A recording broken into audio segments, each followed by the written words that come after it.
शरणं भव करुणामयि कुरु दीनदयाळो करुणारसवरुणालय करिराज कृपाळो अधुना खलु विधिना मयि सुधिया सुरभरितं मधुसूदन मधुसूदन हर मामकदुरितम्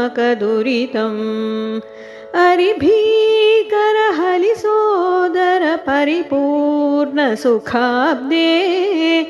नरकान्तक नरपालक परिपालित जलधे हरिसेवक शिवनारायण तीर्थ परात्मन् मधुसूदन मधुसूदन हर मामकदुरितम्।